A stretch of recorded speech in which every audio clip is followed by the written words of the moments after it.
انسان زندگی میں جب جدوجہد کرتا ہے، کوشش کرتا ہے، وہ بہت سارے دنیاوی اسباب اختیار کرتا ہے، جتنی عقل اللہ نے دی ہوتی ہے اس عقل کا بھی وہ استعمال کرتا ہے، کوشش کرتا ہے کہ کچھ اچیو کر سکے زندگی میں، کچھ مقاصد کا حصول اسے میسر آئے۔ عزیز بھائیوں، ایک بات اپنے ذہن میں اچھی طرح بٹھا لیں اور لکھ لیں کہ زندگی میں جو کسی بندے کو کامیابی حاصل ہوتی ہے وہ رب تعالیٰ کی مدد سے حاصل ہوتی ہے۔ اگر رب تعالیٰ مددگار ہو تو پھر کوئی چیز بھی رستے میں رکاوٹ نہیں بنتی، اور اگر مالک کریم کو منظور نہ ہو تو انسان بہترین سیاستدان ہو، اچھا ایڈمنسٹریٹر ہو، اس کا ذہن بڑی وسعت رکھتا ہو، بڑی اچھی پلاننگ کرنا جانتا ہو، سارا کچھ ہو، تو بندہ ناکام ہو جاتا ہے۔ مسلمانوں کو جتنی کامیابیاں ملیں ان کا پس منظر صرف اتنا تھا کہ اللہ تبارک و تعالیٰ نے اپنے بندوں کی مدد فرمائی، اور اب تعالیٰ نے قرآن مجید میں اس حقیقت کا بیان کیا، فرمایا بل اللہ مولاکم، فرمایا بلکہ اللہ تمہارا مولا ہے، وَهُوَ خَيْرُ النَّاصِرِينَ، اور وہ بہترین مددگار ہے۔ وہ جو رب تمہارا مولا ہے وہ بہترین مددگار ہے، اور اگر وہ مدد کرے تمہاری، سورہ آل عمران میں آگے جا کے ارشاد فرمایا اگر اللہ مدد کرے تو پھر تم پر کوئی غالب نہیں آ سکتا، اور اگر وہ تمہاری مدد چھوڑ دے تو پھر کوئی تمہاری مدد کر سکتا، کوئی مدد نہیں کر سکتا۔ بدر کی جنگ بھی اور فتح مکہ بھی رمضان المبارک میں ہوا ہے۔ میں دونوں پر غور کر رہا تھا تو ایک نیا مضمون میرے ذہن میں آنے لگا۔ بدر کی جو جنگ ہے اس میں بھی ایک عجیب انقلاب آیا ہے کہ 313 نے 1000 سے مقابلہ کیا، اور جن 1000 سے مقابلہ کیا وہ اسلحے سے لیس تھے، اور یہ جو 313 ہیں ان کے پاس 6 زرہیں، 8 تلواریں، چند گھوڑے، لیکن اللہ نے کامیابی دی تو خود رب نے بیان کیا کس طرح دی، فرمایا وَلَقَدْ نَصَرَكُمُ اللَّهُ بِبَدْرٍ وَأَنْتُمْ أَذِلَّةٌ۔ وہ کامیابی اس طرح ملی ہے کہ رب نے تمہاری مدد کی تھی، تم تو کمزور تھے، اللہ نے بدر میں تمہاری مدد کی، تم جیت گئے۔ وَلَقَدْ نَصَرَكُمُ اللَّهُ بِبَدْرٍ وَأَنْتُمْ أَذِلَّةٌ، اللہ نے بدر میں تمہاری مدد کی، تم تو کمزور تھے۔ پھر فتح مکہ نصیب ہوئی تو اس میں بھی بہترین منصوبہ بندی نبی پاک علیہ السلام نے فرمائی، بہترین حکمت عملی حضور نے اپنائی، لیکن ہمیں جو اللہ رسول نے بات سمجھائی وہ کیا ہے؟ اذا جاء نصر اللہ والفتح، فرمایا جب اللہ کی مدد آئی اور فتح نصیب ہو گئی۔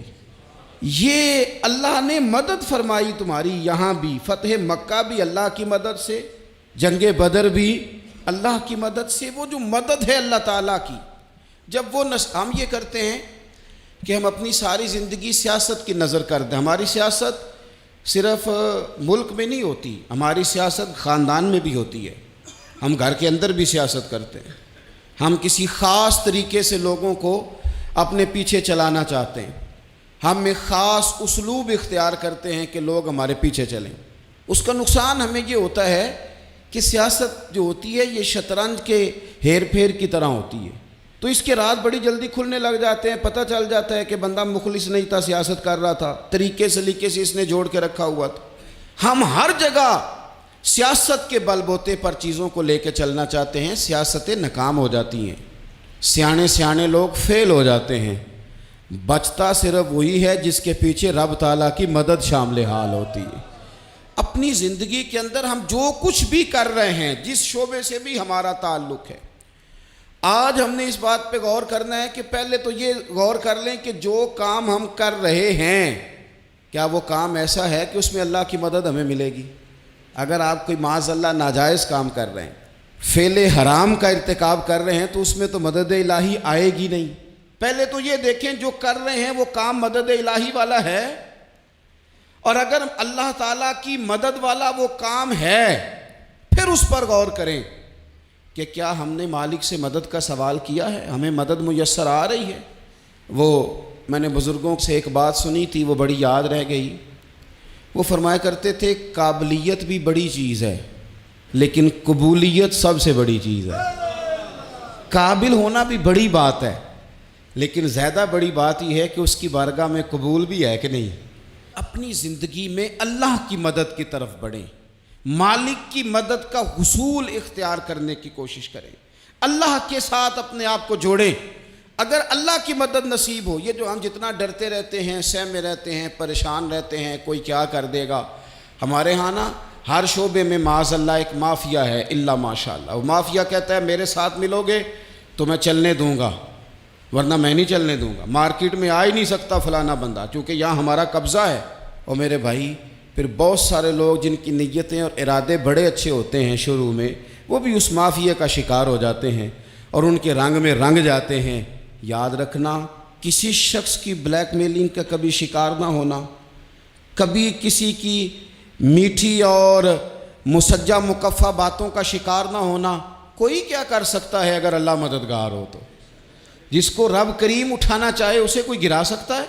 ہم یہ ڈرے ڈرے سہمے پریشان فیصلہ کرنے کی طاقت نہیں، مجھے چلنا چاہیے کہ نہیں، اٹھنا چاہیے کہ نہیں، کرنا چاہیے، اٹھ باندھ کمر کیوں ڈرتا ہے؟ پھر دیکھ خدا کیا کرتا ہے۔ حضرت عبداللہ ابن عباس فرماتے ہیں میرے نبی پاک علیہ السلام نے میری تربیت فرمائی، حضور نے میری تربیت فرمائی، اور محبوب پاک علیہ السلام نے فرمایا عبداللہ یاد رکھنا، یہ نوجوان دوست میری بات لکھ لیں، پریشان لوگ میری بات لکھ لیں، جن کے پاس قوت فیصلہ نہیں وہ اس بات کو لکھ لیں۔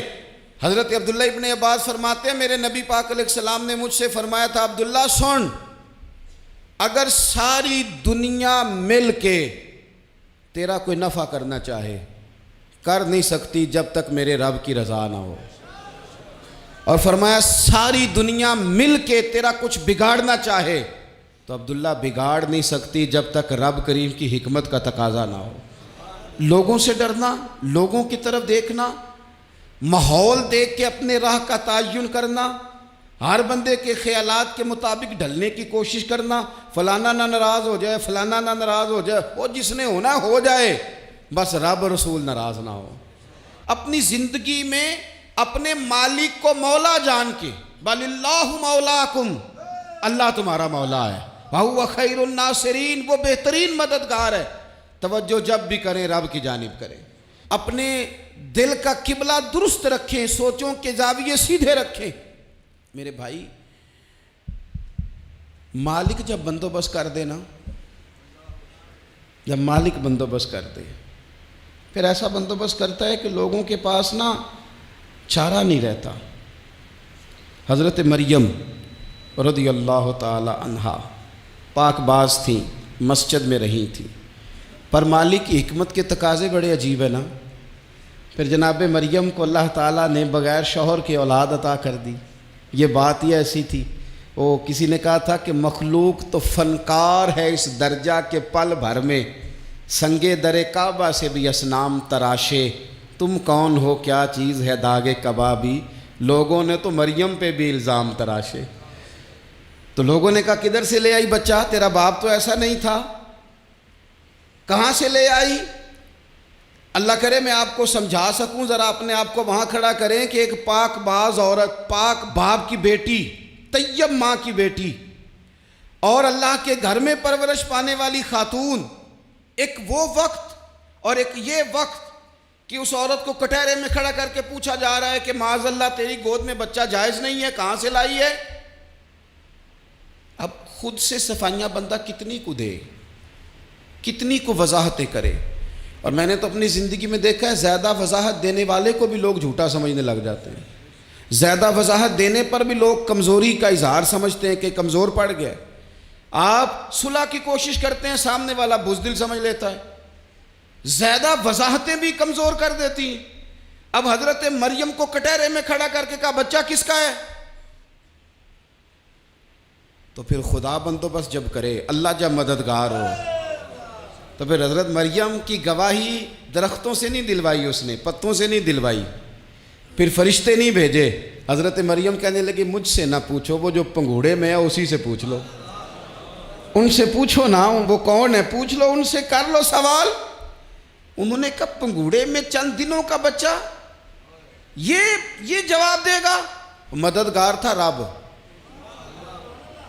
ان کی برات کا اعلان کرنا تھا مالک نے، اور جب مالک اعلان کر دے، جب مالک تیری صفائی دینا چاہے، جب مالک تجھے دنیا کے سامنے نکھارنا چاہے، تو پنگوڑے میں لیٹے حضرت عیسیٰ بول کے کہنے لگے انی عبداللہ آتانی الکتابہ، فرمایا میں اللہ کا بندہ ہوں، رب نے مجھے کتاب عطا کر کے نبی بنا کے دنیا میں بھیجا ہے، میں اللہ کا بندہ ہوں، کتاب لے کے آیا ہوں، نبی بن کے آیا ہوں۔ پھر پنگوڑے سے اعلان ہو گیا، پھر بچہ بول پڑا، اور یہ ایک دفعہ نہیں بات ہوئی، یہ بنی اسرائیل میں ایک جریج نام کے شخص بھی تھے جو نماز پڑھ رہے تھے، بعض نے لکھا ہے نفل نماز تھی، اماں نے پکارا تو آئے نہیں، تو ماں کے منہ سے نکل گیا تو اتنی دیر تک مرے گا نہیں جب تک کسی بے حیا عورت کا منہ نہ دیکھ لے۔ تو وہ عبادت گزار تھے، لیکن لوگوں نے ان کی عبادت، ریاضت، پرہیزگاری کو نہیں دیکھا، بس ایک عورت کو بھیج کے الزام لگوا دیا۔ وہ عورت آیا جایا کرتی تھی، اب آ جاتی ہیں عورتیں، مسئلہ پوچھنے کی نیت سے بھی آ جاتی ہیں، ماحول میں کچھ جگہ ایسی بھی ہیں جہاں عورتیں دم کرانے کے بہانے آ جاتی ہیں۔ وہ خاتون آتی جاتی تھی اس خانقاہ پہ، آستانے پہ، یہ بخاری میں موجود ہے، پھر اس نے کہا میری گود میں جو بچہ ہے یہ انہی کا ہے۔ مجھے بتائیں کیسے بندہ وضاحت دے؟ حالات خراب ہو گئے، لوگ کٹیا جلانے لگے، ماحول اور طرح کا بن گیا۔ میرے نبی پاک علیہ الصلوۃ والسلام فرماتے ہیں پھر اس رب کے بندے نے کہا مالک تو کریم ہے، تیری مشیت کا تقاضا آیا جو میری ماں نے جملے بولے تھے، پر اب میں وضاحت دینے کے قابل نہیں رہا، اب تو ہی کرم کرے گا تو دروازہ کھلے گا۔ تو وہ چند دنوں کا بچہ پنگوڑے میں بول کے کہنے لگا میں اس درویش کا نہیں، میں تو فلانے چرواہے کا بچہ ہوں، وہ جو بکریاں چراتا ہے۔ رب کی مدد کو پکاریں، اپنے ساتھ اپنے مالک کی مدد کو شامل کریں، تھوڑے رزق پر بھی گزارا اچھا ہونے لگ جائے گا۔ سارے لوگ آپ کو گرانے کی تدبیریں کر رہے ہوں گے اور مالک آپ کو عزتیں عطا فرما دے گا، اس کی بارگاہ سے حکمت کا تقاضا اور ہو جائے گا۔ ہم نے ساری زندگی لوگوں کو راضی کرنے میں گزار دی، ساری زندگی بڑھاپا آ گیا بچوں کو پالتے، اور بچوں نے آخری عمر میں کہہ دیا ابا اگر کوئی ڈھب کا کام کر لیتے تو آج ہمارے دن بھی پھر نہ جاتے۔ ساری زندگی گزار دی بہن بھائیوں کو راضی کرنے میں، ساری زندگی گزار دی ذمہ داریاں اٹھانے میں، ان کو 99 دفعہ دیا، ایک دفعہ نہیں دیا تو انہوں نے کہہ دیا تو نے تو کبھی دیا ہی نہیں، تو تھا ہی نہیں۔ ساری زندگی محلے داروں، علاقے والوں کو راضی کرنے میں گزار دی، اور میں نے ایسے لوگ بھی دیکھے دین کے لیے وقت گزارا، لیکن جب بڑھاپے میں دانت کام نہ کرتے تھے تو وقت کے مفتیوں کو بھی مسجدوں کی کمیٹیوں نے کہہ دیا اب آپ کی سمجھ نہیں آتی، ہم نے خطیب کو یور رکھنا ہے، نہ دیکھو دنیا کی طرف، دنیا رلا دیتی ہے، نہ راضی کرو بندوں کو، بندے تھکا دیتے ہیں، نہ پیچھے بھاگو ہر وقت دنیا داروں کے، یہ انسان کو کمزور کر دیتے ہیں۔ وہ تو کریم ہی بڑا ہے، 2 آنسو زمین پر بعد میں گرتے ہیں، بندے کے گناہ سارے پہلے معاف فرما دیتا ہے۔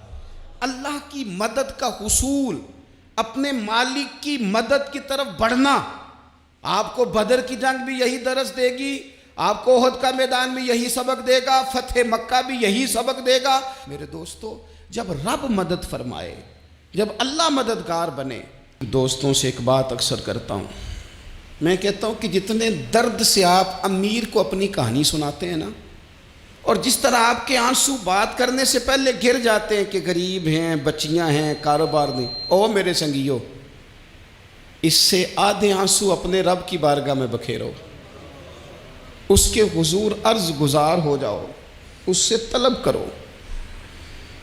ایک وقت انسان پر زندگی میں ایسا آتا ہے کہ اسے یوں محسوس ہوتا ہے کہ میرا سایہ بھی ذرا سا پیچھے ہٹ گیا ہے، اسے یوں لگتا ہے کہ میں کسی سہارے پہ ہاتھ ڈالتا ہوں تو وہ بھاگ جاتا ہے مجھ سے، لیکن مالک کی بارگاہ ایسی عظیم بارگاہ ہے، رب رسول کے آستانے اتنے بڑے ہیں کہ آپ جب وہاں کشکول طلب دراز کرتے ہیں تو جھولی پھیلانے میں دیر لگتی ہے، ان کو بھرنے میں تو کوئی دیر نہیں لگتی۔ ہم نے اپنا سوچ کا قبلہ ہی دنیا کو بنا لیا ہے۔ یہ جو اللہ والوں کی مدد ہے یہ تو یعنی اللہ ہی کی مدد ہے، لیکن یہ جو سیٹھوں کی طرف توجہ کرنا، نوابوں کی طرف توجہ کرنا، دنیا داروں کی طرف توجہ کرنا، اور اپنا مزاج اس طرح کا بنا لینا، یارو گردن کو جھکا دیتا ہے خیرات کا پتھر، جہاں میں مانگنے والوں کے سر کبھی اونچے نہیں ہوتے۔ اور اقبال کہتے ہیں غیرت ہے بڑی چیز جہان تگ و دو میں، پہناتی ہے یہ فقر کو تاج سردارا۔ میں عرض کروں گا کہ اپنی آپ جب توجہ کا قبلہ اللہ رسول کو بنائیں گے تو رب فرماتے ہیں وَيَرْزُقْهُ مِنْ حَيْثُ لَا يَحْتَسِبُ، میں نہ تجھے وہاں سے رزق دوں گا جہاں سے کبھی تیرا گمان بھی نہیں گیا ہوگا، یہاں سے بھی مل سکتا ہے، تو نے سوچا بھی نہیں ہوگا۔ بخاری شریف میں حدیث ہے، حضرت جابر ابن عبداللہ فرماتے ہیں نبی پاک صلی اللہ علیہ وسلم نے 300 لوگوں کا ایک لشکر روانہ کیا کسی مہم کے لیے، کسی جہاد کے لیے۔ حضرت ابو عبیدہ بن جراح رضی اللہ تعالیٰ عنہ امیر لشکر تھے۔ فرماتے ہیں غربت اتنی زیادہ تھی، بھوک اتنی زیادہ تھی کہ ایک ایک کھجور دن میں ایک وقت کھانے کو ملتی تھی، اور کچھ دن ایسے آئے کہ اب کھجور بھی نہیں مل رہی۔ فرماتے ہیں اتنی زیادہ بھوک لگی مجاہدین کو 300 بندہ پتے کھا کے گزارا ہونے لگ گیا۔ یہ بخاری میں موجود ہے۔ آپ فرماتے ہیں کہ دریا کے کنارے ہمارا پڑاؤ تھا، ٹھہراؤ تھا، جب بھوک سے نڈھال ہو گئے نا، وَيَرْزُقْهُ مِنْ حَيْثُ لَا يَحْتَسِبُ، اللہ وہاں سے روزی دیتا ہے، گمان بھی نہیں ہوتا۔ فرماتے ہیں ایک مچھلی اللہ تعالیٰ نے دریا کے کنارے بھیجی، فرماتے ہیں وہ تھی تو مچھلی پر پہاڑ جتنی تھی۔ بخاری میں لفظ ہیں، حضرت جابر ابن عبداللہ رضی اللہ تعالیٰ عنہ فرماتے ہیں 300 آدمی 18 دن تک اس مچھلی کو کھاتے رہے، مچھلی ختم ہی نہیں ہوئی۔ مچھلیاں نہیں، مچھلی کہتے ہیں 18 دن 300 بندہ کھاتا رہا، مچھلی ختم ہی نہیں ہوئی۔ اور فرماتے ہیں کہ اس کی ہڈی نکال کے، کانٹا کہیں گے آپ اپنی زبان میں، کہتے ہیں وہ نکال کے نا تو اس کو کھڑا کیا نا جب، تو اونٹ کجاوے سمیت اس کے بیچ سے گزر جاتا تھا، 2 اس کے کانٹے جوڑے۔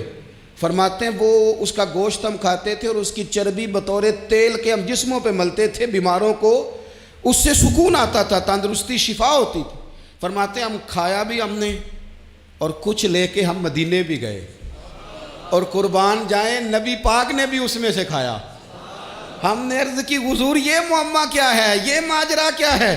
تو محبوب نے فرمایا تمہارے پاس غذا نہیں تھی، رب نے تمہارے لیے بندوبست کیا ہے، اللہ نے تمہیں دیا ہے۔ مکان شروع کر لیا، ایک صاحب نے وہ مکان بنانے لگے، آپ وہ حساب لگا رہے ہیں، کہتے ہیں میرے پاس اتنے پیسے ہیں، اتنے میں نے فلانے دوست سے کہنا ہے اس نے دے دینے، اتنے فلانے رشتہ دار سے کہنا ہے اس نے دے دینے، اتنے فلانے سے کہنا ہے اس نے دے دینے۔ یہ ساری کاپی بنا کے مکان شروع کر لیا۔ جو روز کہتا تھا نا کوئی حکم ہو جاتے دسی، سب سے پہلے اس کو کہا میاں پیسے چاہیے دین، وہ کہندا ہو کل ہی منڈا ٹوریا ہے، کدے تو پرسوں 10 داتے لب جانے سن۔ میں آپ کو اپنے تجربے کی بات بتا رہا ہوں۔ جن لوگوں کا خیال ہوتا ہے نا کہ آپ سٹارٹ کریں فلانا کام، ہم آپ کے ساتھ ہیں، کوئی اللہ کا ہی کوئی نظام ہے، وہ بالکل بھی نہیں ساتھ ہوتے۔ لیکن ایسا نہیں ہے کہ کوئی ساتھ نہیں ہوتا، اللہ تعالیٰ بڑے اسباب پیدا کرتا ہے، وہاں سے دیتا ہے جہاں سے گمان بھی۔ ہمارا یہ ذہن بن جاتا ہے ہم ساری اپنے حساب سے چلتے ہیں، اتنے رشتہ داروں سے، اتنے، کون آپ کے ساتھ چلے گا؟ سوال ہی نہیں پیدا ہوتا۔ یہ سارے کام چھوڑ کے سب سے پہلے 2 رکعتیں پڑھو، اپنے رب کی بارگاہ میں، رسول کائنات کی بارگاہ میں گزارشات اور استغاثے پیش کرو، وہاں سے خیر طلب کرو۔ دنیا دار کیا دیں گے، کیا دے سکتے ہیں، کیا حیثیت ہوتی ہے کسی؟ اللہ کہتا ہے وہاں سے دوں گا۔ تو جو اللہ مال دے وہ لینا چاہیے کہ رشتہ داروں کا مال دیکھنا چاہیے؟ جو اللہ دے وہ لینا چاہیے کہ سیٹھوں نوابوں کی جیبیں دیکھنی چاہیے؟ جو اللہ دے وہ قبول کرنا چاہیے یا دیکھنا چاہیے کون سا آدمی کہاں پہنچ گیا؟ چھوڑو، اپنی مٹی پہ چلنے کا سلیقہ سیکھو۔ کسی کے سنگ مرمر پہ چلو گے تو پھسل جاؤ گے، پھسل جا۔ اس پر ایک اور بات عرض کر دوں، صحیح بخاری سے، مسلم سے ایک اور بات۔ کچھ چیزیں ایسی ہیں جن سے اللہ کی مدد آتی ہے، مدد ملتی ہے۔ ایک چیز ان میں سے ایسی ہے جس سے بہت مدد نازل ہوتی، وہ ہے کہ جب رب آپ کو دے نا تو پھر آپ بھی اس کے رستے میں دیں، پھر مدد آتی ہے، پھر اور آتا ہے۔ بخاری مسلم میں حدیث ہے، یہ زیادہ ہی توجہ طلب امر ہے، اس پر آپ غور کریں گے۔ حضرت ابو ہریرہ فرماتے ہیں کہ نبی پاک علیہ السلام نے فرمایا ایک شخص نے بادلوں کے اندر سے آواز سنی کہ فلاں آدمی کا کھیت اور باغ خشک ہو گیا ہے، وہاں برسو اور اس کے کھیت کو سیراب کرو۔ وہ بڑا حیران ہوا کہ بادل سے آواز آ رہی۔ پھر اس نے دیکھا کہ ایک پہاڑی پر بارش ہوئی، وہ بادل وہاں برسا، پھر نالیوں سے ہوتا ہوا پانی ایک طرف چلا تو جس نے آواز سنی تھی حضور بیان کر رہے ہیں، وہ بھی پیچھے پیچھے چلا کہ پانی کدھر جا رہا ہے۔ اس نے جا کے دیکھا کہ ایک مقام پہ ایک باغ کو وہ پانی لگ رہا ہے اور ایک آدمی وہ پانی لگا رہا ہے۔ اس نے اس سے پوچھا تیرا نام کیا ہے؟ اس نے کہا کیوں؟ کہنے لگا بتا نا۔ اس نے نام بتایا تو کہنے لگا یہی تو وہ نام ہے جو میں نے بادلوں کے اندر سے سنا ہے کہ فلاں کے کھیت کو پانی دے دو۔ اس نے کہا یار تو کیا عمل کرتا ہے کہ اسپیشل تیرے لیے بارش برسے؟ یہ بخاری پڑھ رہا ہوں، سیاستہ سے حدیث عرض کر رہا ہوں۔ اس سے پوچھا تو کیا کام کرتا ہے کہ جناب اللہ تبارک و تعالیٰ کا حکم کرم آیا کہ خاص تیرے لیے پانی برسے اور تیرے کھیت کو سیراب کرے؟ تو اس نے کہا چھوٹا ذمہ دار ہوں، پر جب فصل اگتی ہے تو 3 حصے کرتا ہوں، ایک حصہ اپنے بال بچوں پہ بہن بھائیوں پہ خرچ کرتا ہوں، ایک حصہ پورا، اور ایک حصہ دوبارہ کاشتکاری پہ لگاتا ہوں، اور تیسرا حصہ خالص میں نے مسکینوں، یتیموں اور غریبوں کے لیے رکھا ہوا ہے۔ وہ جو تیسرا حصہ اللہ کرے آپ سمجھیں، وہ رب کے بندوں پہ تیسرا حصہ خرچ کرتا ہے نا، تو کریم مالک نے فرمایا جہاں سے غریب کا حصہ جاتا ہے وہ کھیت خشک نہیں رہنا چاہیے، وہ جہاں سے مسکین روٹی کھاتے ہیں وہ خشک نہ رہے، جہاں سے یتیموں کو کچھ آتا ہے کہیں اس کی فصل رہ نہ جائے۔ میں اور آپ بھی اگر اپنے مال میں مسکینوں، یتیموں، غریبوں کے حصے رکھ لیں گے تو فصلیں خشک نہیں رہیں گی، ان کے اندر تازگی آئے گی، نور آئے گا، کرم آئے گا، خاص کر خدا کی رحمت برسے گی۔ مدد اللہ سے چاہیں، اپنی توجہات کا مرکز رب رسول کی ذات کو بنائیں، پھر آپ محسوس کریں گے کہ بڑی جلدی اللہ تعالیٰ کی مدد آنے لگی ہے۔ کبھی آپ صرف کہہ دیں نا میرا رب میرے ساتھ ہے، اس لفظ میں اتنی طاقت ہے کہ دشمن ویسے زیر ہو جاتا ہے۔ زندگی میں کسی سے بھی لڑائی ہو تو اچھی طرح سوچ لیں کہ اللہ اس طرف ہے یا اس طرف ہے۔ اگر آپ زیادتی پہ ہیں تو پھر رب مظلوم کی جانب ہے۔ اگر اللہ کی مدد آپ کے ساتھ ہے تو دنیا کی کوئی طاقت آپ کو گرا نہیں سکتی، اور اگر آپ مظلوم کے مقابلے میں ظالم بن کے آپ کھڑے ہو گئے ہیں اور آپ نے رویہ وہ اختیار کیا ہے کہ جس میں مدد نہیں آئے گی، تو پھر یاد رکھ لیں کہ آپ کوئی بھی ہیں، کہاں بھی ہیں، آپ کمزور ہیں۔ طاقتور تھے ابتدائے اسلام میں، ظاہری طاقت تھی کفار مکہ کے پاس، وہ ڈنڈوں سے مارتے تھے غریبوں کو، ان کے ہاتھوں میں ڈنڈے تھے، پر خدائی طاقت ان مظلوموں کے ساتھ تھی۔